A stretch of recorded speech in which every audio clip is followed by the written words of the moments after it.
Benvenuti a tutti, a chi ci segue da remoto, a chi ci vedrà anche in differita. Un grazie particolare a tutti i presenti, in particolar modo alla collega e amica Milena Cecchetto, che ha voluto organizzare oggi qui a Palazzo Ferrofini la presentazione dell'8ª edizione del Deer Day We Are Connected, che si terrà il 15 luglio presso l'azienda agricola di Ca' Corniani. Un evento importante e non a caso abbiamo ospiti illustri che saranno appunto presenti all'evento, Federico Caner. Abbiamo qui presente invece l'amica europarlamentare Rosanna Conte, persona squisita che appunto la sua presenza non è affatto casuale qui oggi, come cercherò di spiegare. Un ringraziamento, un benvenuto a Sergio Bassan, presidente della Sergio Bassan SRL, Daniele Colombo, responsabile area nord allevamenti, agroenergie e genere agricola 1851, Giovanni Pasquali, direttore federazione provinciale Coldiretti Venezia, e il collega Fabiano Barbisan, che con l'agricoltura c'entra abbastanza, specialmente nella nostra regione. Parlo oggi come presidente del Consiglio regionale tra i promotori della Venice Declaration, documento che è il programma di lavoro accolto dalle Nazioni Unite nell'ambito dell'Agenda 2030, che pone come suo obiettivo, secondo solo alla lotta alla povertà, il porre fine alla fame nel mondo, raggiungere la sicurezza alimentare, migliorare la nutrizione e promuovere un'agricoltura sostenibile. Parlare dell'agricoltura di precisione significa contribuire in maniera concreta al raggiungimento di questo obiettivo strategico nel quadro delle grandi sfide che abbiamo davanti: contrasto ai cambiamenti climatici, transizione energetica, crisi demografica, temi che possiamo affrontare solo adottando una vera economia circolare, con uso razionale e sempre più mirato delle risorse, lotta agli sprechi, riciclo e riuso, ed è chiaro il ruolo che in questo assume l'agricoltura di precisione e di qualità per ottimizzare e rendere più efficace e efficiente l'uso delle risorse, la produttività, la qualità, la redditività e la sostenibilità della produzione agricola.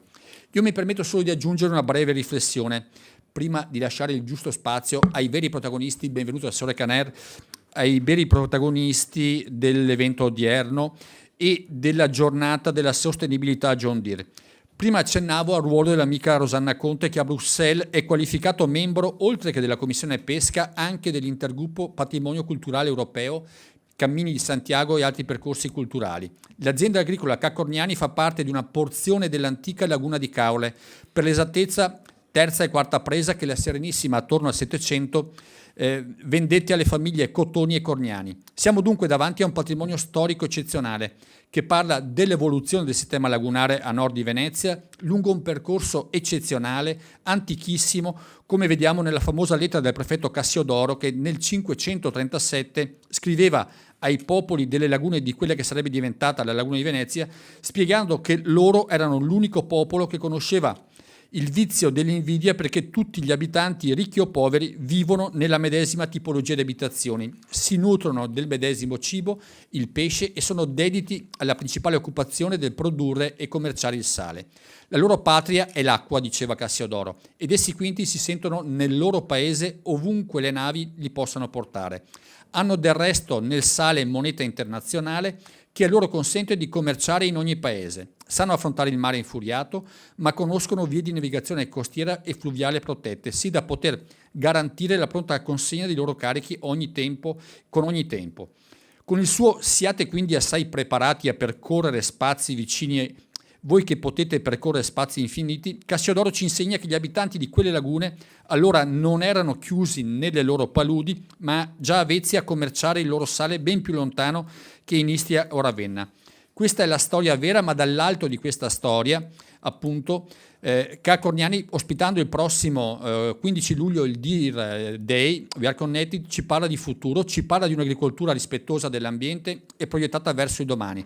E come accadde con quel popolo attorno appunto al 537, dette vita a una delle avventure più mirabolanti della storia dell'umanità, che vede in Venezia il luogo simbolo dell'intelligenza, dell'arte, della fantasia dell'uomo, quando si pone in armonia con l'ambiente, oggi vuole scommettere sull'agricoltura di precisione, mettendosi in prima fila per aprire la strada al futuro nel segno di quanto indicato appunto dalle Nazioni Unite, cioè porre fine alla fame, raggiungere la sicurezza alimentare, migliorare la nutrizione promuovendo un'agricoltura sostenibile. Non posso che dirvi grazie perché portate un segnale di speranza autentica, conciliando nel segno di una grandissima storia le esigenze della migliore imprenditoria con il dovere etico dell'accogliere con intelligenza le sfide del mondo contemporaneo. Cedo la parola alla collega Milena Cecchetto che ha fortemente voluto questo momento oggi. Prego Milena. Grazie Presidente. Intanto benvenuti a tutti e grazie per essere qui. Io passerei la parola subito al Presidente della Sergio Bassan, cioè a Sergio Bassan, perché di cose da raccontare di questo evento che è giunto all'8ª edizione e che quest'anno ha una location veramente favolosa. L'ultima edizione ha visto oltre 10.000 persone, quindi per rendervi l'idea dell'entità e di quanto sentito può essere questo argomento. Sergio? Bene, grazie. Intanto grazie alla Regione che ci ha dato questa grandissima possibilità. Complimenti Presidente, perché sono rimasto a bocca aperta per la descrizione e la preparazione, sì che complimenti veri, da agricolo quasi, in sostanza. E passiamo al Dear Day. Il Dear Day è una manifestazione che ci siamo inventati nel 2008. Siamo stati premiati anche come la miglior manifestazione in campo d'Italia ed è una cosa strana che non fa nessuno. Cioè, è itinerante, non ha una scadenza fissa, cioè non è ogni 2 anni, ogni 3 anni. Gira per le aziende agricole più importanti, più belle, più interessanti, più, io dico anche affascinanti, nel caso di Cacorniani quest'anno, proprio per, come diceva prima il Presidente Ciambetti, per la storia che ha, che è importantissima, per la location che ha, per il fatto che viene da una bonifica, che è una cosa importante, trasformare l'acqua in terra fertile è un'azione meravigliosa. E quest'anno abbiamo scelto Genagricola. L'ultimo l'abbiamo fatto 5 anni fa, l'avevamo fatto in bonifiche ferraresi. Genagricola è, e sono velocissimo, perché dopo Daniele Colombo sarà sicuramente più bravo di me, la più grande azienda d'Italia, divisa in 22 aziende in tutta Italia, 10.000 ettari coltivati, più ce ne sono anche 5-6.000 in Romania, ma in Italia comunque sono 10.000 divisi in 22 aziende. Piemonte, la più a nord, o Trentino, Daniele forse non lo so, Sibari, quella più a sud. A Sibari fanno il riso calabrese, quindi anche questa qua è una particolarità che denota la preparazione e lo spirito innovativo che ha questa azienda, che è veramente encomiabile. Sergio Bassan, una presentazione velocissima, e noi è un'azienda la nostra che ha quasi 70 anni di storia, siamo in 180 persone, 180 risorse, divisi in 9 filiali.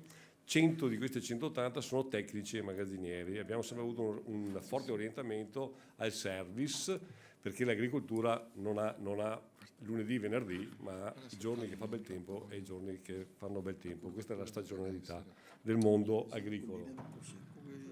E uno sguardo al futuro, siamo insieme tra l'altro con Genagricola, facciamo parte di un progetto Elite, che è di SDA Bocconi, che accompagna le aziende ad una eventuale quotazione in borsa, ma comunque al di là di questo, che non è una cosa a cui siamo interessati, ci dà una forte formazione manageriale e strutturale all'azienda. E le edizioni passate, ripeto, abbiamo cominciato in Brussa, comune di Caorle, e torniamo in comune di Caorle dopo 13-14 anni praticamente. Lo facciamo con grandissima soddisfazione. Abbiamo un po' di ansia per il discorso del traffico, visto che sarà il secondo fine settimana di luglio.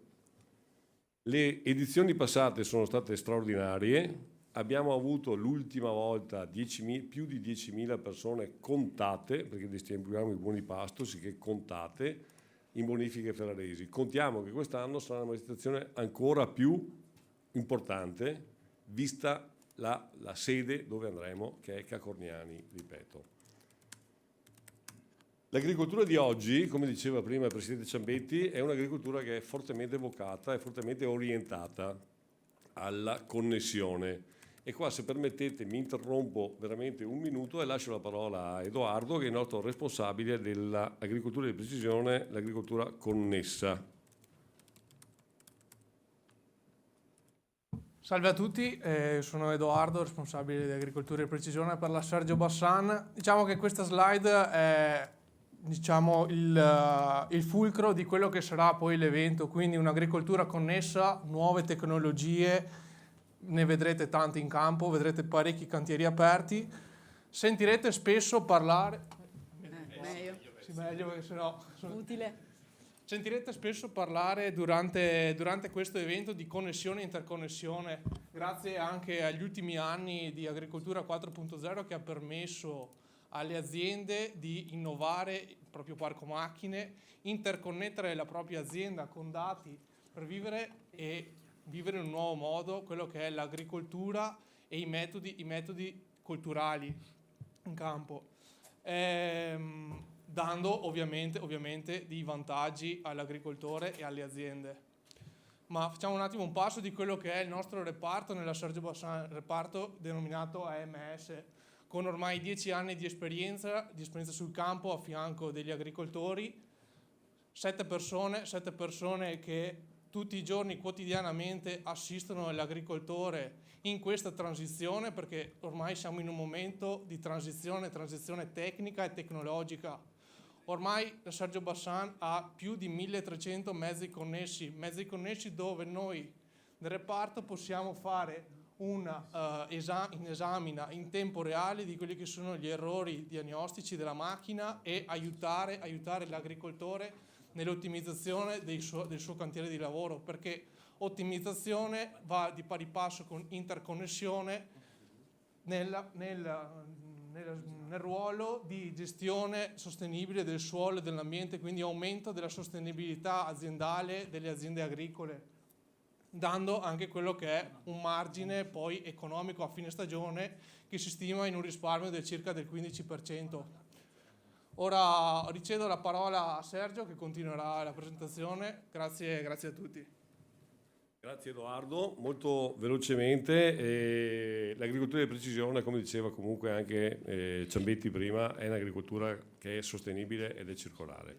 Fa risparmiare il 15% di passaggi, fa risparmiare il 15% di gasolio, di emissioni, di CO2, risparmia diserbi, risparmia concimi, quindi crea un reddito in più per l'agricoltore, ma soprattutto è molto più sostenibile per l'ambiente. Io direi che cedo la parola a Daniele Colombo, il nostro padrone di casa. Daniele è responsabile area nord allevamenti e agroenergie di Genere Agricola 1851, 170 anni di storia, e nel 2023 siamo assolutamente sul pezzo con l'agricoltura 4.0. Assolutamente sì. Grazie a tutti, grazie a Sergio per l'invito e per la stima che ci ha rivolto chiedendoci appunto di poter ospitare l'8º Deer Day a Cacorniani. I due presidenti hanno già detto tutto loro, devo raccontare un po' la storia, ma se no perdo il filo, ve la racconto lo stesso. Genagricola è nata grazie a una decisione presa in questo luogo nel 1600. I magistrati alle acque dovevano salvare la laguna di Venezia, allora hanno deciso salvarla dall'interramento. Hanno deciso di deviare i fiumi Sile, Piave e Livenza e li hanno deviati verso Caorle. La laguna di Caorle si è interrata al posto di quella di Venezia. Da laguna è diventata palude, un posto malsano che più nessuno, i conti, i corniani e cottoni, più nessuno voleva perché non serviva più a nulla. Finché nel 1851 l'allora proprietario la propose alle Assicurazioni Generali di Venezia, che erano nate esattamente 20 anni prima, nel 1831. Era dei 1770 ettari, ce n'erano poco più di 200 come terra emersa. Francesconi e Dalla Vida, segretario e direttore della sezione di Venezia, ebbero un'intuizione, soprattutto Francesconi perché era ingegnere, capì che lì era possibile trasformare un posto malsano in un qualcosa di fertile e capace di fruttare. Iniziò, questo è Francesconi, Daniele Francesconi, iniziò la prima bonifica privata d'Italia. Non c'era ancora l'Italia nel 1851, ecco. Iniziò la prima bonifica privata d'Italia, perché quelle che sono citate sui libri sono di qualche decennio dopo. E così iniziò a crescere una comunità che da poco più di 200 abitanti che vivevano appunto nelle capanne, nei casoni di pesca, arriviamo nel giro di 20 anni a sfiorare le 1000 presenze, e fu Cacorniani anche il primo esempio di welfare aziendale, perché si costruirono tutte quelle strutture che servono a una comunità per vivere, le case, le scuole, la chiesa, l'ambulatorio del medico, i vari servizi. È stato fatto anche il cinema e la sala da ballo. Nel tempo sono state organizzate scuole non solo per i bambini, ma proprio per istruire le donne a cucire e gli uomini a mungere. Si è fatta proprio un'azione proprio per far crescere innanzitutto l'uomo. Ecco, qui sono immagini di Cacorniani dei tempi. Oggi Genagricola si chiama Genagricola 1851 perché proprio vuole ricordare da dove è nata, da dove ha avuto origine. Ancora oggi è esempio di welfare aziendale. Qui permettetemi di fare un po'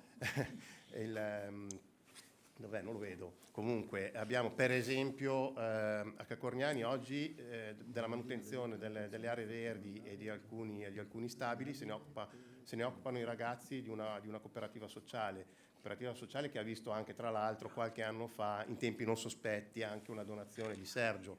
Però abbiamo aperto anche l'azienda alla popolazione. Abbiamo realizzato più di 30 km di piste ciclabili, abbiamo 2 spazi museali nella ex cantina e nella ex idrovora, abbiamo anche una ciclostazione, abbiamo delle opere d'arte e poi nel frattempo però Genagricola è cresciuta, cioè non si è limitata all'azienda di Cacorniani. Oggi Sergio si è dimenticato le ultime 2 aziende che abbiamo incorporato. Oggi sono 24 in Italia, contiamo più di 16.000 ettari in totale, 350 dipendenti stabili. Che cosa facciamo? Abbiamo più di 1.000 ettari vitati, 5 cantine, 3 allevamenti, 2 impianti biogas e produzioni di eccellenza come le colture da seme o molte colture alimentari in filiera. E, insomma, questo l'ho scritto per aiutare. Insomma, siamo una grande azienda agricola, c'è chi dice la più grande d'Italia, a noi interessa poco, a noi interessa essere una grande azienda agricola per l'Italia. Dalla terra per la terra è uno slogan che è scritto anche sul nostro sito internet, è proprio perché è la nostra mission, diciamo così.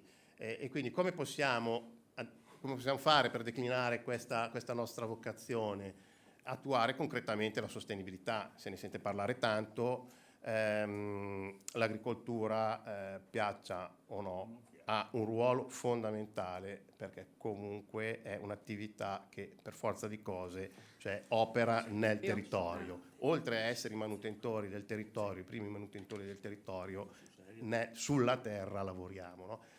E quindi tra l'altro, ecco qui, che cosa vuol dire? Cosa vuol dire essere sostenibili, applicare concretamente la sostenibilità?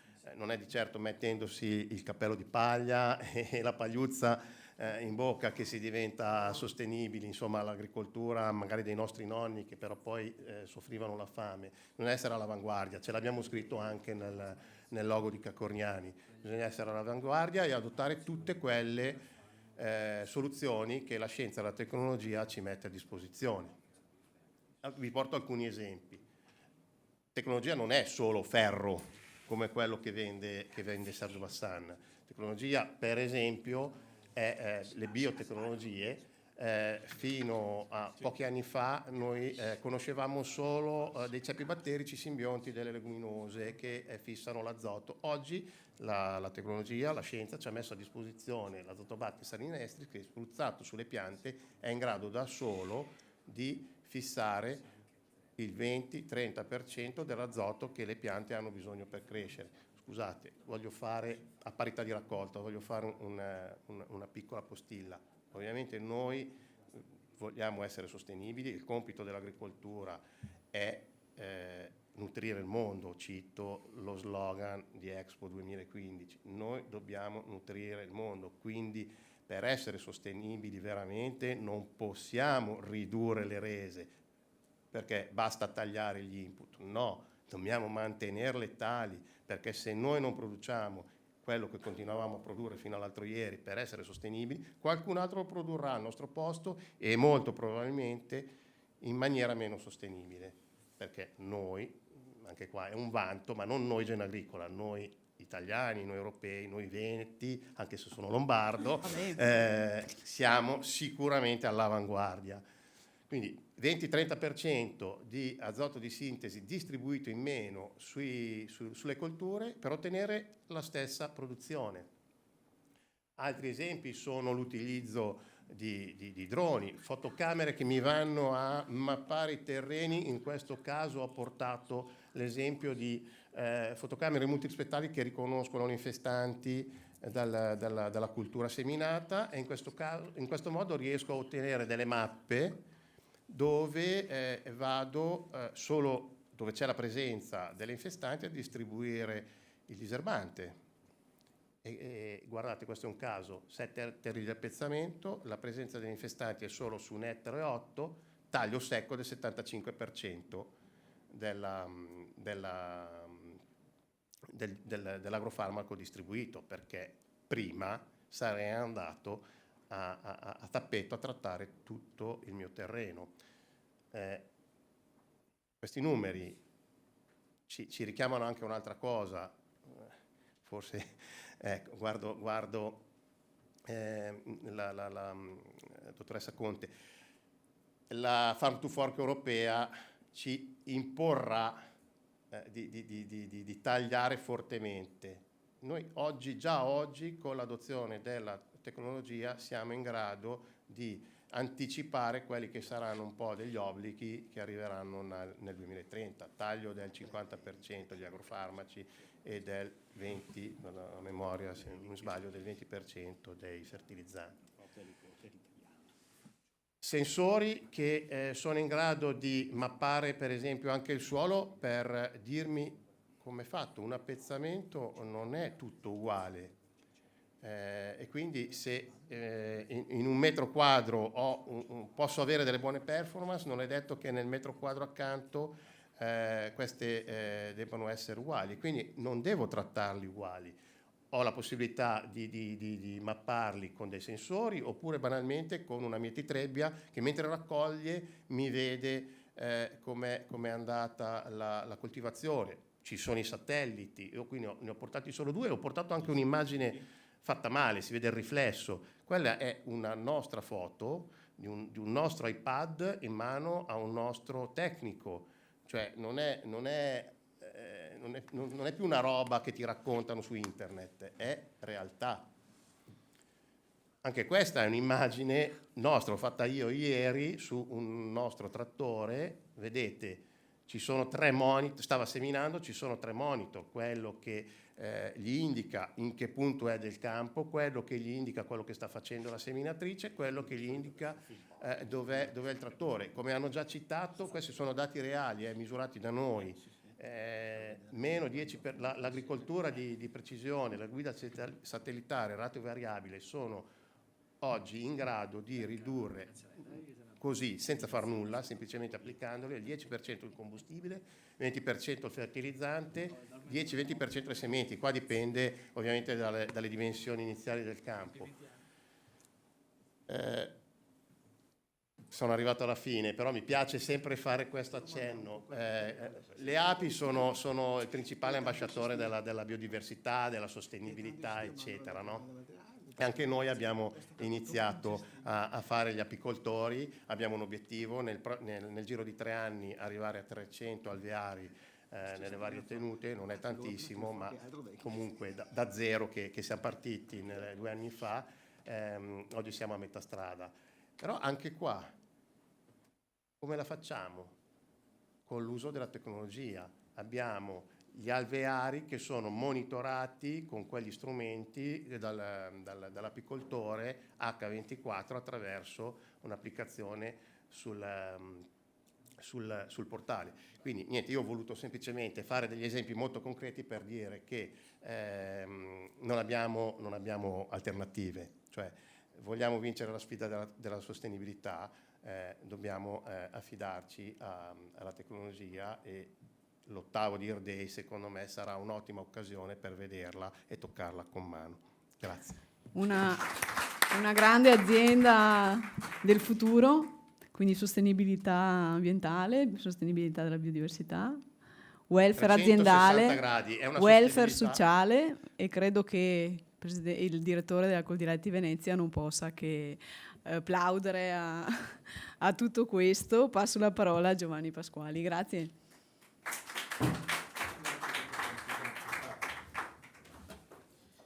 Bene, buongiorno a tutti. Sì, credo, Milena, proprio quando non ho portato slide perché credo che presentare Coldiretti, permettetemi, insomma, penso la conoscono tutti, con 1.600.000 aziende agricole associate a livello nazionale. Siamo la più grande organizzazione agricola sia a livello nazionale ma anche a livello europeo. Quando Sergio, ormai che ci conosciamo da anni, ci ha proposto di diventare partner in questo 8º di Earth Day, penso che anche con le tematiche toccate adesso da Cacorniani, dal direttore di Cacorniani, di fatto non potevamo non esserci. Sono i temi che Coldiretti oramai da anni sta portando avanti, perché quando parliamo di sostenibilità, di tracciabilità e quindi conseguentemente di sicurezza alimentare, oggi questo è il futuro delle aziende agricole. Il tema di quest'anno è molto stimolante, no? Si parla di tecnologie, si parla di nuovo modo di fare vivere l'agricoltura. Qui non stiamo parlando di agricoltura del futuro, qui stiamo parlando dell'agricoltura del presente, no? Parliamo di droni, parliamo di macchine a guida satellitare. Oramai è la realtà, oramai è quella realtà che permette all'agricoltura di avere e di produrre delle culture uniche al mondo. Di fatto, ecco che con questa tecnologia, oggettivamente, con questo controllo sulle culture, cosa ci permette?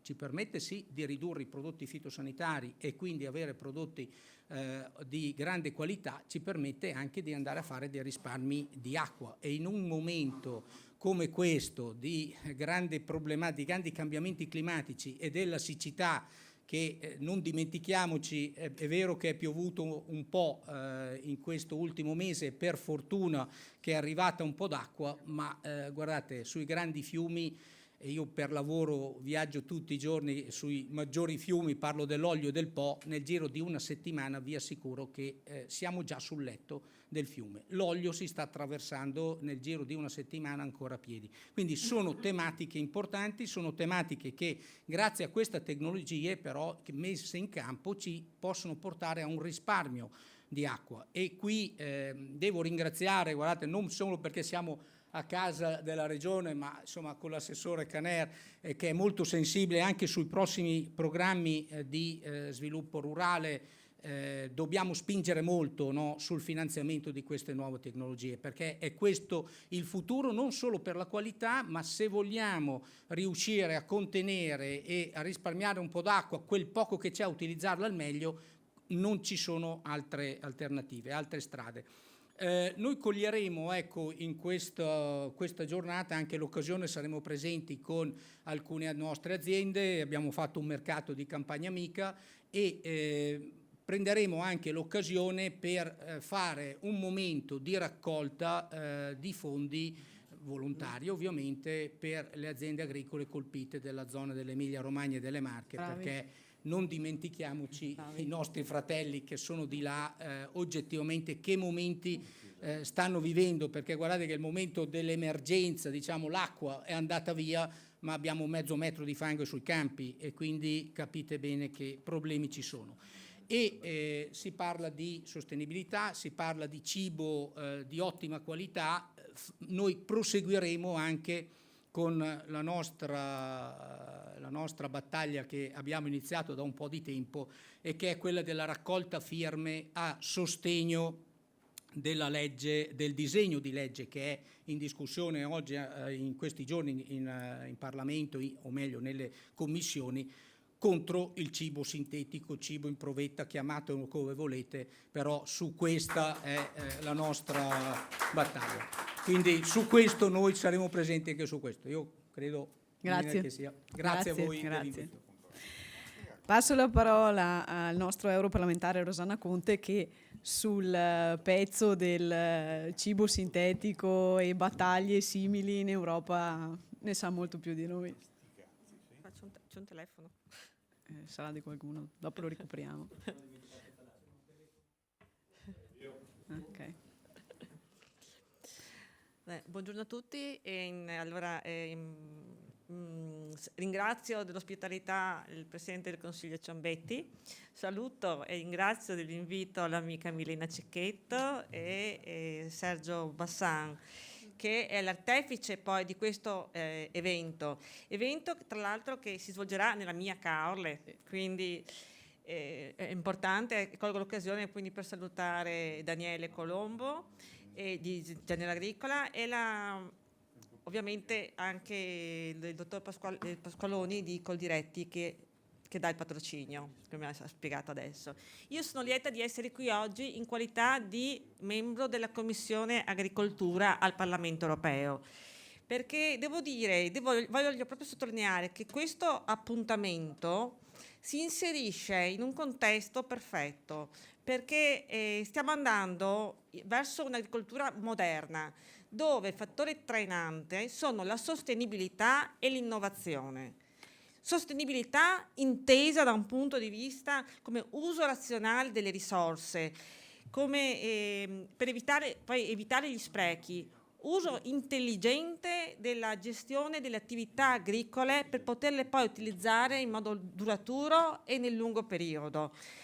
E innovazione invece intesa nel fatto di capacità di utilizzare la scienza e la tecnologia in modo tale da poter in qualche modo, aumentare la produzione e la resa, diminuire i fertilizzanti e i pesticidi, come abbiamo visto, migliorare la qualità del prodotto e in qualche modo anche aiutare gli agricoltori a fare un'attività più sostenibile.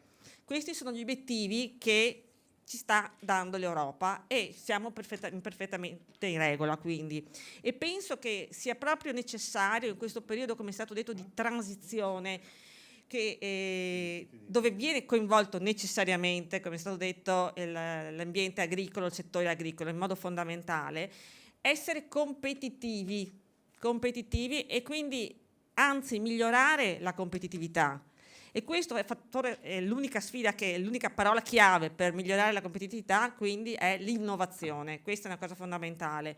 Negli ultimi anni l'innovazione in questo comparto agroalimentare ha avuto una crescita.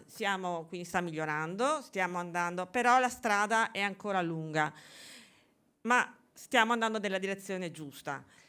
La cosa fondamentale l'abbiamo vista con la pandemia dove chi ha utilizzato l'innovazione, la digitalizzazione, intesa anche in questo senso, ha aumentato il fatturato e in qualche modo ha reso risultati più importanti anche da un punto di vista della resilienza. Per cui io ritengo che iniziative come questa del Deer Day siano fondamentali in questo momento, siano fondamentali perché offrono agli agricoltori delle tecnologie necessarie per fare un'attività agricola più sostenibile Quindi migliorare in qualche modo anche da un punto di vista l'aspetto economico, che è fondamentale, perché ricordiamoci i pilastri sono 3, ambientale, sociale ed economico, e quindi dobbiamo portarli avanti tutti e 3 in modo parallelo e non come vorrebbe l'Europa solo da un punto di vista ambientale.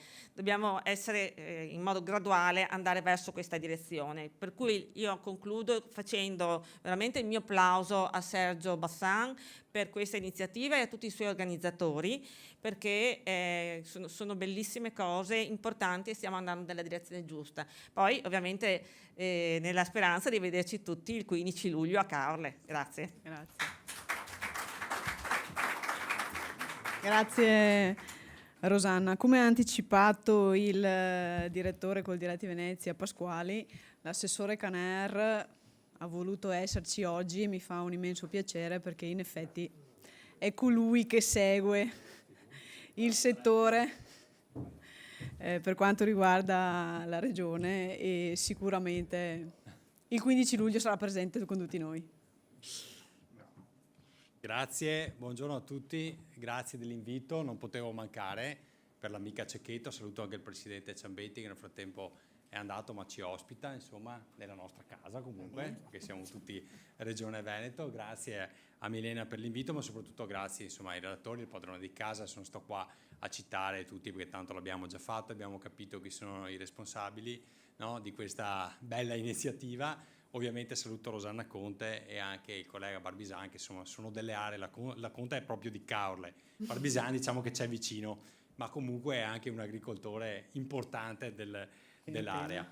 Ma io non vado a ripetere discorsi che sono già stati fatti, che mi trovano assolutamente concordi sul tema dell'importanza della ricerca e dell'innovazione, sul tema della meccanizzazione, quindi sull'innovazione della meccanizzazione, per le motivazioni che abbiamo già sentito. Insomma, è ovvio che l'agricoltura cambia, sta cambiando, il clima sta cambiando, quindi abbiamo anche necessità da questo punto di vista non solo di essere più sostenibili, ma di capire anche quelle che sono le necessità che il pianeta ha, perché giustamente prima Pasquali come Coldiretti diceva abbiamo comunque un compito importante, che è quello di sfamare il mondo, ed è il motivo per cui si discute anche di tante tematiche, comprese quelle relative ai famosi cibi sintetici, sui quali ribadisco anch'io la linea, noi siamo contrari, ma perché non abbiamo ancora al momento, tra l'altro, anche evidenze scientifiche anche dal punto di vista sulla salubrità, dal punto di vista